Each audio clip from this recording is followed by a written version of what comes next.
तो जय हिंद दोस्तों, स्वागत है आप सबका हमारे इस यूट्यूब चैनल अनफिल्टर न्यूज़ में। तो आज के इस वीडियो में हम बात करेंगे पूरे डिटेल से दिल्ली प्रदूषण के बारे में। आज का हाल ये है कि दिल्ली में एयर पोल्यूशन AQI 450 तो नॉर्मल है, कहीं कहीं पर तो 500 भी है। कई देशों जैसे कि UK, कनाडा और सिंगापुर ने दिल्ली के जो उनके टूरिस्ट यात्री हैं उन पर एडवाइजरी जारी की है, क्योंकि एयर पोल्यूशन का रिकॉर्ड अब तोड़ दिया है ऑल टाइम।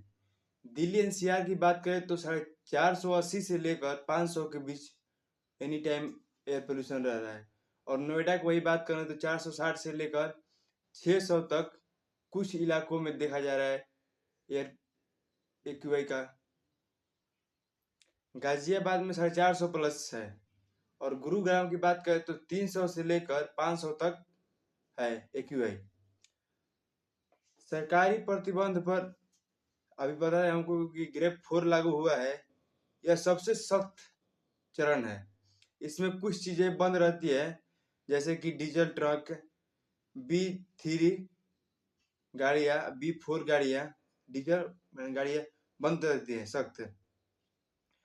घर निर्माण कंस्ट्रक्शन का काम बंद रहता है, एंड तोड़ फोड़ का काम भी बंद रहता है। स्कूल कक्षा 6 यानी 1 से 5 तक और 6 से 9 तक 11वीं की छात्रों का स्कूल बंद है। ऑनलाइन क्लास चलाए जा रहे हैं।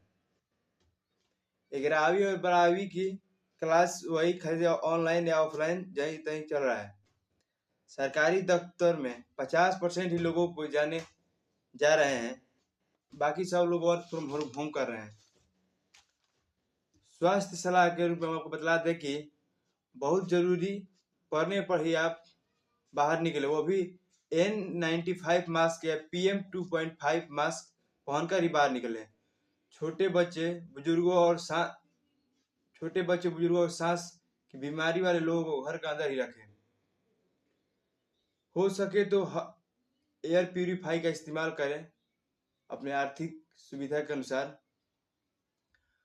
अगर सांस लेने में कोई परेशानी हो, खांसी हो, गले में दर्द हो, तो तुरंत जाकर डॉक्टर से सलाह जरूर लें।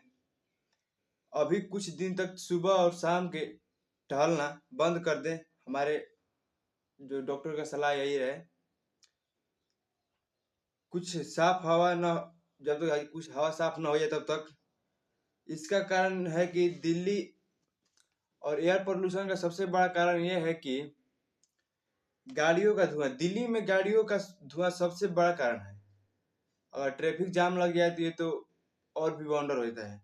प्रदूषण पर पुराने डीजल गाड़ी और पेट्रोल वाहनों से नाइट्रोजन डाइऑक्साइड निकलता है। ये बहुत ही जहरीली गैस है।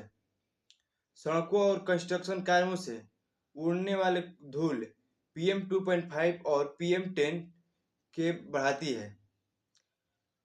ठंड से बचने के लिए लोग लकड़ियों, कोयला और कचरा जलाते हैं। वो भी बहुत ही खतरनाक एवं जहरीली गैसें निकालती है। NCR के आसपास के इलाकों में फैक्ट्रियों से भी खराब हवा निकलती है। ये भी एक प्रमुख कारण है। पराली का भी असर है, लेकिन अब तो 5 से 10% है लगभग। अब यही हम बात करते हैं कि प्रदूषण को कम करने का उपाय क्या है। तो चलिए, हम लोग क्या कर सकते हैं इसमें। हम अपने स्तर पर क्या कर सकते हैं। जितना हो सके हम कम गाड़ियों का इस्तेमाल करें। अगर नज़दीक जाना हो तो साइकिल से जाएं या पैदल। ज़्यादा हो सके तो पब्लिक ट्रांसपोर्ट या मेट्रो का उपयोग करें। हम एक अच्छी बस करीब से करीब 30 से 40 कारों को कम कर सकती है। नज़दीक जाने अगर हम गाड़ी से जा रहे हैं, ज़्यादा इमरजेंसी होने पर रेड लाइट पर ट्रैफिक पर हम गाड़ी बंद कर दें ताकि प्रदूषण कम हो। घर में कोई छोटा मोटा निर्माण कार्य चल रहा हो तो उसे ढक कर रखें ताकि धूल कम उड़े। और घर के अंदर कचरा, पत्ते, जैसे पेड़ के पत्ते, उनको न जलाएं। इससे भी धुआं उड़ता है। इसको नहीं जलाएंगे तो एयर पोल्यूशन कम होगा कुछ।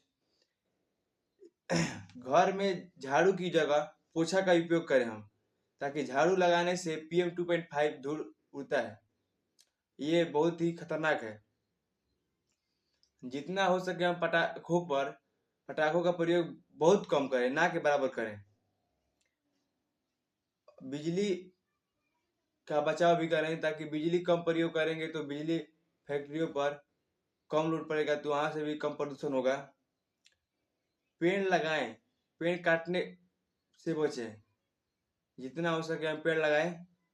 सरकारी स्तर पर वही हम देखें इसका उपाय क्या है, तो ज़्यादा से ज़्यादा हो सके तो गवर्नमेंट को इलेक्ट्रिक बस का और मेट्रो का इस्तेमाल करना चाहिए।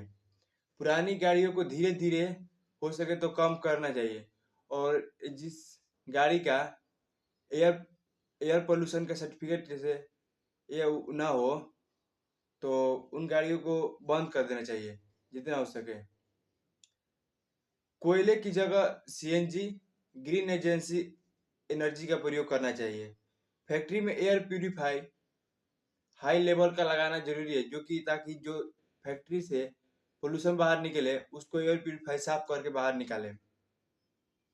किसान भाइयों को पराली इकट्ठा करने वाली मशीनों को गवर्नमेंट को जितना हो सके कम दाम में देने के काम करना चाहिए, और उन परालियों से खाद बनाने और बायोगैस बनाने का विधि किसानों को सिखाना चाहिए। पर्यावरण को सुरक्षित रखने की शिक्षा बच्चों को स्कूल में हर कक्षा में देनी चाहिए, ताकि वो बाहर भी अपना इस्तेमाल कर सकें। साफ सफाई की ओर बच्चों को प्रेरित करना चाहिए, ताकि यह हमारा भविष्य है। अब हम नहीं जागे तो बहुत ही देर हो जाएगा। अभी भी देर हुआ है, लेकिन उतना देर नहीं हुआ है।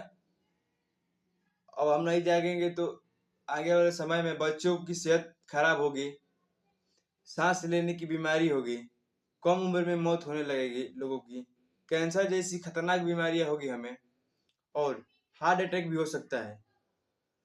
अब अंतिम में हम एक लाइन में बताएं तो कम गाड़ी, ज्यादा साइकिल, कम धुआं, ज्यादा पेड़, साफ सफाई रखना, और प्लास्टिक